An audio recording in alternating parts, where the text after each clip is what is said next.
Hola, ¿qué tal? Pues estamos en un video más de ideas para tu negocio. Esta es la parte 2 de la teoría del despilfarro y este es un video que pertenece a la serie de la economía y las finanzas con base en ISO 10014. Bueno, particularmente en el video anterior platicamos o lo abrimos hablando del ajuste perfecto y decíamos que el que lo logra tiene la buena fortuna. ¿Por qué digo esto? Pues porque va a tener la preferencia de los clientes. Y habíamos platicado del ajuste externo o el fixed market que buscaba que nos diferenciáramos, que los clientes nos pudieran identificar de manera sencilla y lográramos su preferencia. Y por otro lado, también platicamos del ajuste interno, que pues era el ajuste económico financiero. Para lograr ese ajuste económico financiero era importante que visualizáramos el rendimiento de los activos. Y platicamos que los activos podían lograrse visualizar en forma de procesos si yo había hecho una correcta definición de los mismos, ¿no? Entonces, era importante que visualizáramos a los procesos y el enfoque de procesos dentro de la organización para que yo pudiera comenzar la gestión del valor a partir de la función financiera. Y dejamos como sembrada la idea de que si yo lograba convertir a los activos en procesos, iba a haber una recompensa también. Y la recompensa era que yo podría medir el rendimiento. Esa es la recompensa. Y que lo iba a hacer de una manera muy simple, muy sencilla. Y eso era muy atractivo para comenzar la gestión del valor. Bueno, entonces de eso precisamente vamos a platicar en esta parte 2, de cómo llevar a cabo esas mediciones.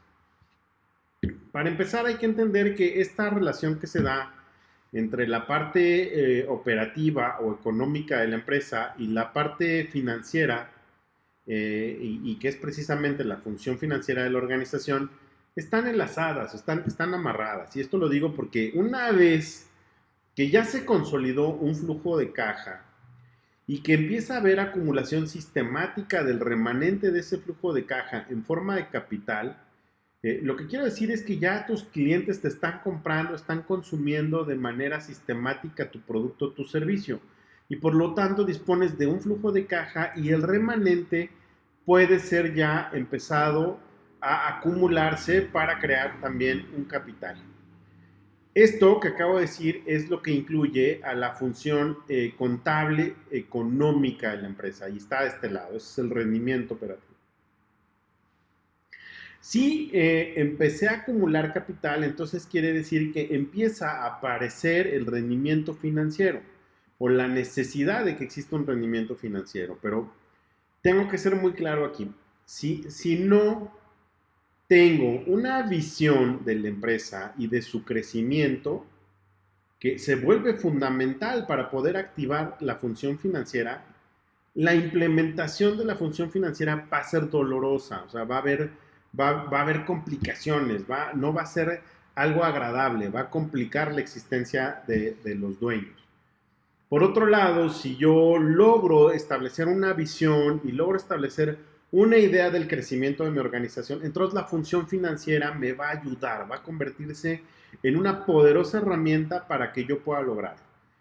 En este momento es cuando aparece verdaderamente el inicio de la labor del CEO o del jefe ejecutivo de las operaciones, que por un lado va a preservar el valor accionario y por otro lado va a buscar incrementar el flujo de la caja, aunque eso parezca una contradicción. Esta dinámica de convertir el flujo de caja en capital y capital en incrementos de flujo de caja crea la relación económico-financiera y también la necesidad de vigilar el rendimiento operativo y el rendimiento financiero. Por un lado, hay que supervisar que los procesos se desempeñen en el nivel deseado para preservar el flujo de la caja. Y por otro lado, supervisar que el capital se reinvierte para financiar los proyectos que finalmente van a ir a mejorar el rendimiento de estos activos y por ende la mejora de la organización.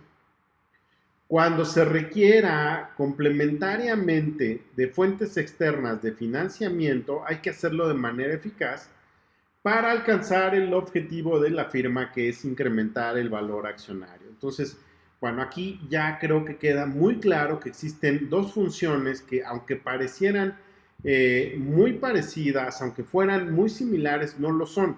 Mientras que por un lado tenemos a la economía, que se deriva del rendimiento operativo, del otro lado tenemos la parte financiera, que viene a existir a partir de que el capital está ahí y entonces empiezo a tratar de sacarle un rendimiento. Bueno, habíamos platicado entonces que era importante que yo lograra visualizar los activos como procesos. Entonces, si en este momento yo ya logro ver procesos, entonces estoy en el camino correcto. ¿Cuáles son esos activos a los que tengo que convertir en procesos? Pues tus productos o tus servicios. O sea, la manera en que los fabricas, la forma en la que prestas el servicio debe de visualizarse como un proceso. El personal que va a participar en la fabricación, en la prestación del servicio, en el uso de la infraestructura de que dispones, etcétera, etcétera, también debería de verlo yo como un proceso. Y ahorita aclaro eso, o sea, no me lo tomes a mal, o sea, no es que dejes de ver gente, es que es importante visualizar las actividades dentro de una secuencia para que podamos visualizar los flujos y por lo tanto el proceso. Y hacia allá va el enfoque financiero. La infraestructura, no importando si es infraestructura propia o prestada, en leasing, rentada, etc. Esta infraestructura incluye equipos, máquinas, dispositivos, equipos de medición, oficinas, espacios productivos, equipo de reparto, todo lo que se requiera para precisamente fabricar ese producto o prestar ese servicio. Y si lo logré y pude por primera vez dejar de ver actividades y empiezo a ver procesos, entonces voy a tener una visión tangible de lo que pasa dentro de mi empresa. Entonces tengo un proceso ahora sí de reclutamiento, selección y contratación de personal. Tengo un proceso de prospección, contacto, cotización, etcétera, que es mi protocolo de comercialización, ventas, de atención a clientes, de desarrollo y diseño de nuevos productos, de fabricación, de logística, de manejo del almacén. Todo en la organización se convierte en procesos. Habrá unos muy maduros, habrá otros muchísimo más tiernos, por así decirlo, en el sentido de que pues acaban de nacer, no tienen tantas ejecuciones, no hay gente tan preparada en ellos, y otros que definitivamente ya son muy maduros. Bien, si he logrado transformar a mi organización en procesos, también es mucho más factible que mi cliente pueda visualizar la propuesta de valor de una manera más eficaz. Y entonces está dispuesto a intercambiar su dinero por esos productos o servicios que yo ofrezco. Bueno, los siguientes activos que tengo que poner en marcha son: uno, los sistemas. Y entiéndanme que esto de los sistemas no lo digo yo, lo dice la misma norma. El enfoque a sistemas lo que hace es ayudarme a gestionar de mejor manera el recurso económico que tiene la empresa. ¿Por qué? Porque los presupuestos se asignan a los procesos, ¿no? Pero la mejora de esos procesos se hace vía sistemas. ¿Qué quiere decir esto? Que los sistemas son los valores que crean hábitos dentro de los miembros de la organización. Entonces, si yo quiero que mi organización, adicional a tener un buen rendimiento respecto al reclutamiento, selección y contratación de personal, además lo hagan con el enfoque a la seguridad, es decir, a la prevención de las pérdidas o al sistema anticorrupción, bueno, entonces lo que tengo que hacer es implementar un sistema que le dé esos valores a las personas. Entonces, si pudiéramos pintar de colores los sistemas que yo implemento en mi organización, por ejemplo, pintemos de color rojo a la seguridad. Entonces, quiere decir que los procesos, no importando qué proceso sea, va a tener ciertos destellos de color rojo porque estoy implementando el sistema de seguridad. Es decir, habrá en esos procesos actividades que buscan gestionar la seguridad, ¿no? Entonces, a esos destellos de colores, precisamente les tengo que asignar presupuesto. Y entonces es mucho más fácil hacer un uso eficiente de esos recursos debido a que yo puedo saber exactamente cuántos procesos tengo y cuántos sistemas o valores, supervalores tengo implementados. Entonces, si quieres pintar de verde el tema productivo o el tema del cuidado al ambiente, de azul la calidad, de morado la inocuidad, todos tus procesos van a tener destellos de esos colores porque hay actividades dentro de esos procesos que van en ese sentido. El presupuesto, pues ya lo platicamos. El presupuesto es cómo voy a repartir ese recurso que me está haciendo llegar mi cliente para mantener vivos los procesos y dos, para que estos procesos tengan inmersos en ellos los valores que, recuerden, son los que estima mi cliente y comparte conmigo como proveedor.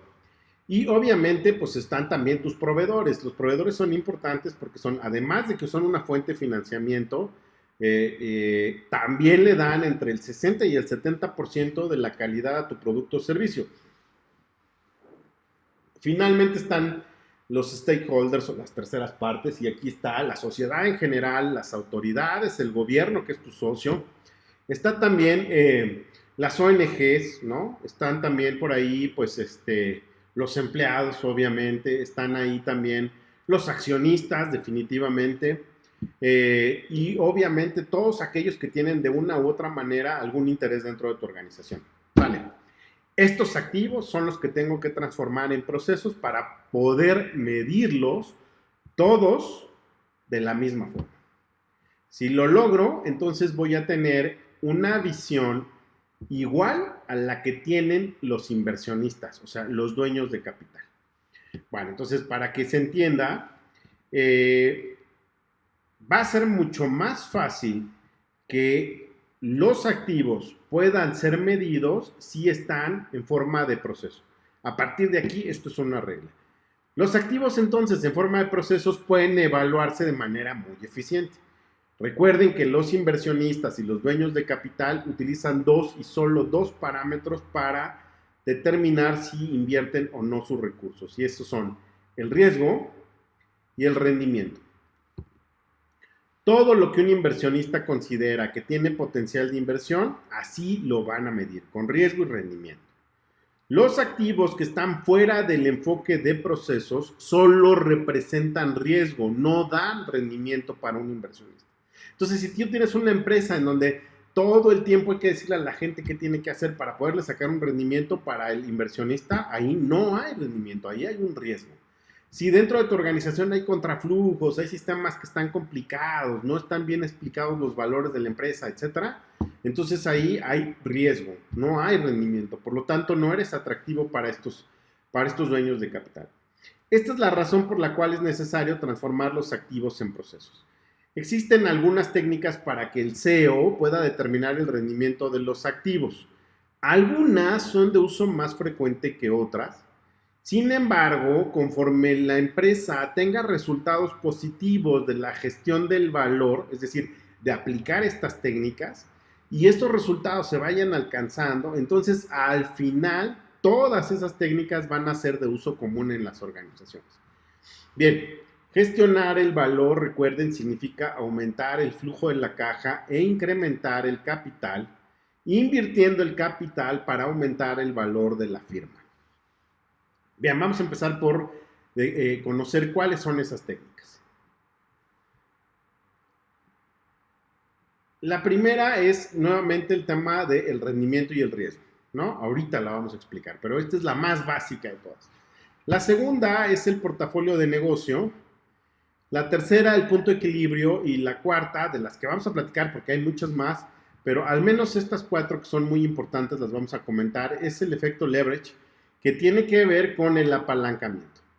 Bueno, entonces el rendimiento y el riesgo es una técnica, es la más frecuente y la primera en usarse cuando una organización inicia su gestión financiera. Una organización consolidada con medición de riesgo y rendimiento en todos los procesos, de manera natural tendrá la necesidad de implementar proyectos a fin de mejorar el rendimiento de esos procesos. Y esto obviamente para incrementar el flujo de la caja. Esto da lugar a la existencia de otra técnica que comúnmente se utiliza para gestionar el valor, que se llama el portafolio. De manera gráfica o física te lo puedes imaginar. En ese portafolio están todos tus procesos que tienen un riesgo y un rendimiento, y están todos tus proyectos que tendrán un rendimiento y que suponen un riesgo. Esa es la diferencia entre un proceso y un proyecto. Del proceso sí sé cuál es el rendimiento y sí sé cuál es el riesgo. Del proyecto supongo que tendrán un riesgo y tendrán también un rendimiento.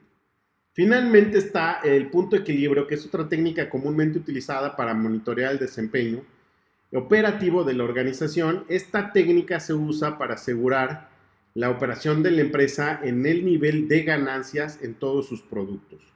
El punto de equilibrio es una técnica que me permite saber exactamente en dónde empiezo a tener ganancias, en dónde puedo explotar, y ahorita vamos a platicar más adelante qué significa explotar dentro de los temas de los conceptos financieros, y qué punto por debajo, y debajo de por qué punto o de cuál punto yo realmente podría estar incurriendo en pérdidas. Finalmente, el efecto leverage es la técnica que estima un nivel de rendimiento de la organización cuando ésta ha decidido o está considerando utilizar la deuda para poder aumentar el valor del capital accionario, considerando que el capital invertido entra en fondos propios y junto con esa deuda y van a ser utilizados para mejorar el rendimiento de algún activo. Lo que quiero decir con esta técnica, lo que voy a evaluar es de qué manera me puede afectar a mí el hecho de mejorar el rendimiento de mis activos en las opciones que pueden existir. La primera es que metas tú solo el dinero, es decir, sean fondos propios. La segunda es que lo hagas con deuda, y la tercera que hagas un mix, o sea, fondos propios y deuda. Entonces, si yo utilizo estas combinaciones, ¿cuál sería el efecto sobre el valor de mis acciones, sobre el valor de mi firma? Bien, vamos a empezar por el tema de el rendimiento y el riesgo. Bueno, para explicarlo requerimos pues que el enfoque dentro de la organización sea a procesos, ¿no? Bien, supongamos que ese gráfico que está aquí arriba y que es un gráfico de barras que nos muestra a lo largo de un periodo de tiempo el comportamiento de uno de esos activos que hemos platicado. Cuando digo un tiempo histórico, pues por lo menos deberían ser 30 mediciones, que es como lo que estadísticamente es viable. Y cuando digo desempeño promedio, lo que quiero decir es que la primera barra puede representar la medición del desempeño de la producción de una de las empresas que trabajan con nosotros. Por ejemplo, 500 toneladas de producto, 1500 toneladas, 400 toneladas, 350 toneladas. Pero también puede representar el tiempo promedio el tiempo de reclutamiento y selección de personal, ya sea operativo o administrativo, y puede ser de 7 días, de 15, de 10, de 9, de 8, de 3, de 2, de un día. Entonces, estas barras son las lecturas individuales de lo que se ha logrado en algún momento dentro de esos procesos. Puede ser cualquier proceso, Bien, cuando digo rendimiento promedio, lo que quiero decir es que estoy calculando exactamente un promedio, la suma dividida entre el total de las mediciones. Y eso en automático me da el primer parámetro, que se llama rendimiento, que es la forma en la que ve el inversionista a los activos de las organizaciones. Entonces, lo que ve es que el proceso de reclutamiento y selección de personal tiene un rendimiento promedio de más o menos 7 días para poder contratar a una persona, ya sea operativa o administrativa. O estamos hablando del proceso de fabricación. El rendimiento promedio es fabricar más o menos 350, 3.500, 4.500 toneladas. O sea, ese puede ser el promedio. Bien, entonces ahí tenemos el primer parámetro con lo que a partir de aquí en adelante la función financiera va a evaluar a tu organización.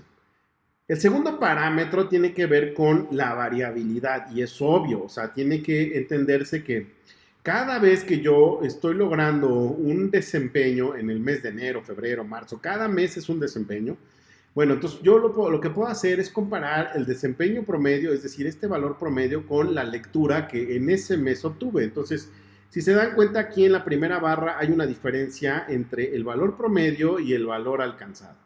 En la segunda barra ese valor es todavía mayor y es más significativo. En la tercera barra es menor y en la última barra es todavía menor, pero es por debajo. Entonces, estas diferencias entre el desempeño logrado en un periodo y el desempeño promedio alcanzado se le llama varianza.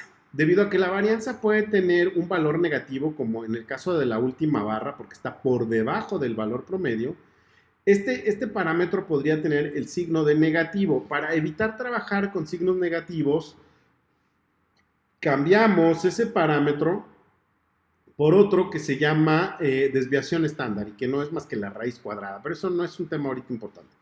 Lo importante es saber que el riesgo se mide como el valor promedio del rendimiento del proceso y la desviación estándar viene a representar el riesgo. Dicho de otra manera, abajo de esta sombra color negra que forma esta campana, lo que voy a encontrar es en la parte de medio el desempeño promedio. Eso quiere decir que ahí está la media. Y hacia la izquierda y hacia la derecha van a estar todas las lecturas individuales que se vayan acumulando durante todo el tiempo en que este proceso se esté desempeñando. La distribución a lo largo de esta mitad a la izquierda y de esta mitad a la derecha de las lecturas es precisamente la desviación estándar.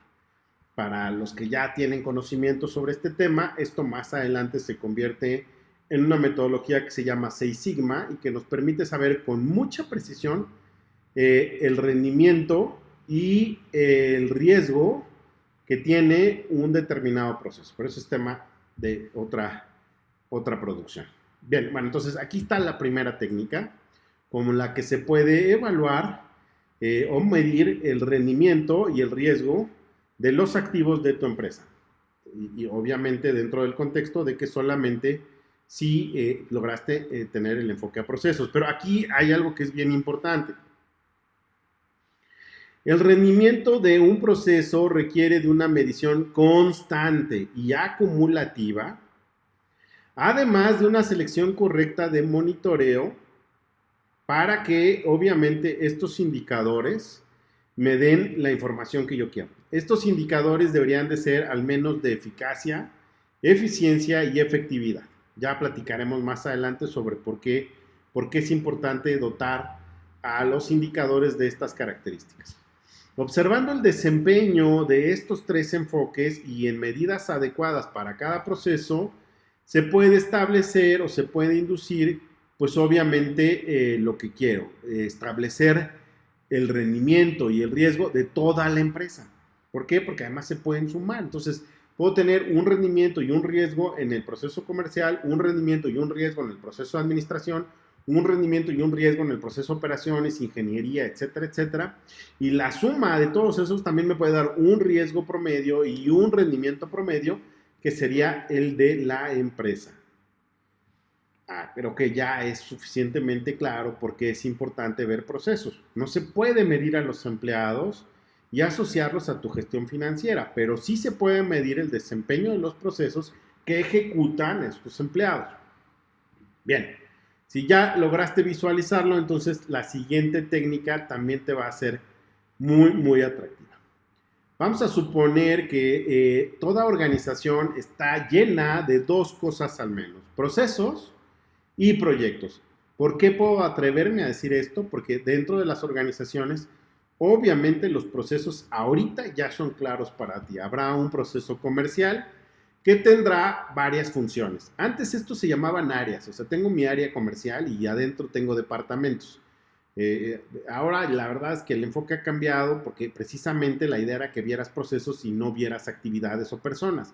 Entonces, si ves procesos, en realidad lo que tienes es un proceso comercial y las ventas son una función del proceso comercial. El marketing es una función del proceso comercial. La atención a clientes es una función del proceso comercial. Las garantías, etcétera. Aquí puedes tener tantas funciones como se te pegue la gana o como requieras, pero todas estas funciones estarán dentro o inmersas del proceso comercial. En las operaciones, y esto lo digo particularmente por mis amigos los médicos, que de pronto esto les cae, pero como rechinido de pizarrón de esos de hace muchos años.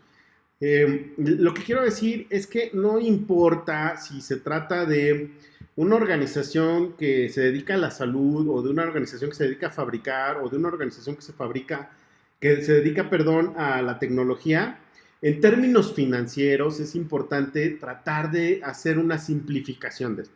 Entonces, dentro del proceso de operaciones, para una organización que manufactura, pues ya está imaginando fierros, máquinas, etcétera. Para una organización como un hospital, en la operación están los quirófanos, la terapia intensiva, los laboratorios, la hospitalización, la farmacia, etcétera. Igual está entonces la administración, que tendrá algunas funciones como la contabilidad, las finanzas, los recursos humanos, los servicios, la informática, ¿no? Las compras en algunas empresas están en el área de administración, en otras empresas está en el área de operaciones y logística. Eso también puede cambiar, son cosas peculiares de cada tipo de negocio. El proceso de ingeniería y el proceso de desarrollo con sus respectivas funciones, ¿no? Bueno, ya estamos aquí y ahora lo único que vale la pena es aclarar por qué hicimos esta simplificación. Recuerden, lo que queríamos era que todos los procesos se visualizaran a partir del rendimiento y el riesgo. Entonces, si yo le pongo demasiado misterio a cómo defino mis procesos, a mis funciones, y cada uno tiene indicadores distintos, entonces no puedo lograr la visión financiera. Bueno, entonces ya quedó claro por qué los procesos. Ahora, ¿por qué los proyectos? Porque a veces la administración, que es el proceso, por ejemplo, que estamos analizando, tiene un excelente desempeño en la parte contable, tiene un excelente desempeño en la parte de los servicios y de la parte informática, pero en el departamento antes, ahora en la función recursos humanos, no. O sea, no estoy obteniendo el rendimiento que quiero. O sea, se tardan muchos días en contratarme gente y entonces el hospital está teniendo un resentimiento en otros procesos porque no tiene enfermeras, porque no tiene camilleros, porque no tengo mano de obra en la producción, porque no tengo mano de obra en las áreas de servicio. Bueno, en el caso de los proyectos, lo que buscan es precisamente tener una incidencia en esos lugares en donde no está el rendimiento de manera apropiada, y lo que tratan es de lograr que precisamente esa función mejore.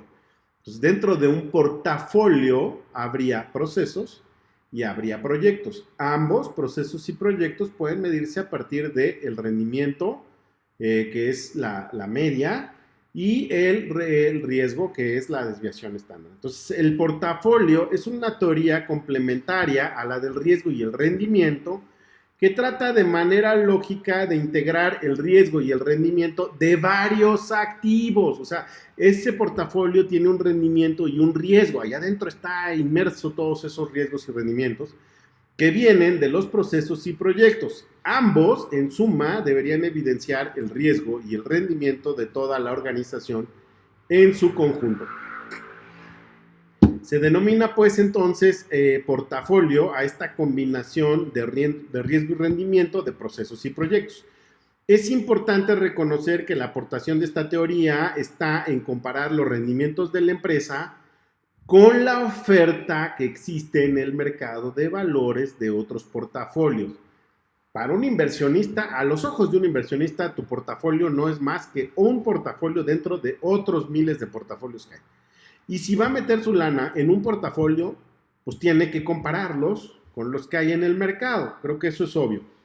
Consideremos entonces que un accionista tendrá a sus ojos una inversión y va a buscar en el mercado de valores si existen otros instrumentos con cierto riesgo y beneficio, de tal manera que él lo que va a hacer es invertir en el que le dé más rendimiento y menos riesgo.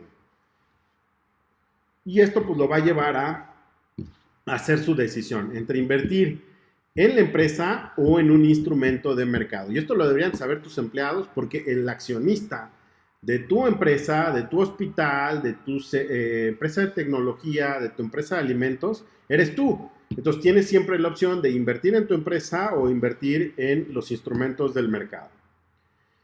Esta simple opción que tienes le da una visión completamente diferente al negocio. Para simplificar el concepto del portafolio de inversión, es necesario que se analicen las siguientes propuestas. ISO 9001 propuso que existen procesos generales en las organizaciones sin importar la rama económica, sector o giro. Los procesos generales en los cuales la organización debería de centrar sus fortalezas son 5. Básicamente esto se debe entender como que estos son los procesos que agregan valor a la propuesta de valor. Dentro de los procesos existen funciones y actividades especializadas con un propósito o objetivo. Estas funciones cambian de una organización a otra. Y bueno, pues regresando al tema del enfoque financiero, la propuesta de los procesos generales de la ISO viene a simplificar el portafolio en términos financieros. Insisto, si le vas a platicar a un inversionista que allá adentro tienes 25 áreas y que has creado 550 departamentos, lo que le estás haciendo es creándole miedo. O sea, le estás diciendo, allá adentro hay mucho riesgo. Si por el contrario te limitas a concentrarlo todo en las 5 funciones básicas que plantea la ISO, perdón, los 5 procesos básicos que plantea la ISO, y todas las funciones que quieras finalmente las vas a meter dentro del esquema de el rendimiento y el riesgo, ok, entonces sigues hablando en el mismo idioma que el inversionista. Vale, entonces hasta aquí hemos explicado 2 técnicas. La siguiente técnica, el punto de equilibrio. La propuesta de valor ofertada a los clientes se construye con un conjunto de costos. O sea, te guste o no te guste, vas a tener que incurrir en costos. La organización incurre en costos fijos para poder atender la producción o la prestación del servicio y obviamente también la infraestructura asociada. Por ejemplo, las rentas, los costos de energía eléctrica en algunos casos, la tecnología, las plataformas, etcétera, etcétera. Todo esto que pueden ser los costos que pagas mes a mes y que no hay forma de quitártelos y que además no cambian, son siempre los mismos. Es decir, no te van a aumentar la renta si metes más gente o metes menos gente. Y finalmente estará otro grupo de costos que se llaman costos variables y que están integrados por sueldos de personal administrativo, gastos de representación comercial, de la parte de las ventas, que eso sí cambian porque a un aumento de ventas tengo que incrementar ese tipo de gastos, como el tema de la publicidad, etcétera, etcétera. Al mismo tiempo, mientras se incurre en estos costos, la organización recibe ingresos, o sea, empiezas a vender y los clientes empiezan a pagarte y empieza a ver el flujo de la caja. El punto en el que la suma de los costos fijos y los variables alcanzan también a la de los ingresos, como estamos en la primera gráfica viéndolo.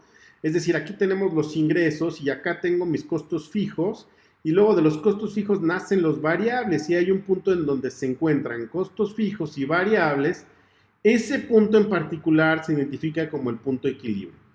¿Qué pasa ahí? Ahí no hay ganancia, pero tampoco hay pérdidas. Si una organización no supera este punto, será necesario cambiar las políticas del negocio. O sea, tampoco es que te vas a ir a la quiebra.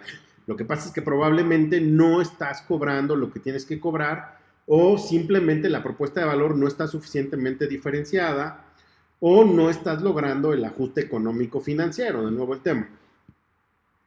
En realidad el punto de equilibrio no debería de representarse por una intersección de rectas entre ingresos y costos. Es decir, los ingresos y el costo no son una recta. La realidad es que estos se comportan más como una curva y esto lo explico porque, por ejemplo, en el caso de los ingresos pareciera que se van a despegar y van a seguir creciendo infinitamente y la realidad es que no es así. Cuando el mercado se satura de una propuesta de valor como la tuya, entonces empieza una disminución en los ingresos, ¿no? Que es la que vemos aquí arriba, ¿no? Como sale hacia arriba y de pronto empiezan a caer los ingresos. Ya se agotó esa propuesta o ya se saturó el mercado. Y por otro lado, los costos, que también pareciera que eran una recta, no lo son. ¿Por qué? Porque llegan a un punto en el que empiezan a descender porque también hay gente que ya aprendió a fabricar, ya aprendió a prestar el servicio, porque están haciendo un buen uso de la infraestructura, de los recursos, pero poco a poco esa infraestructura, esos recursos empieza a tener una depreciación, un valor por debajo del rendimiento deseado, porque se van obsoletizando, porque las cosas así son, se deprecia el valor, se deprecia el trabajo que tiene esa combinación de activos, ¿no? Y entonces en ese momento se empiezan a incrementar. Realmente existen 2 puntos de equilibrio. El primero, que se logra en el momento de mayor, el de mayor costo. Y el segundo, que es cuando empiezan a decrementar los ingresos. En este espacio que se ve ahí en color verde, estás ganando dinero. Y si ves, hay un punto en donde hay una verdadera distancia entre el costo y el ingreso. En ese lugar, este lugar se llama explotación. ¿No?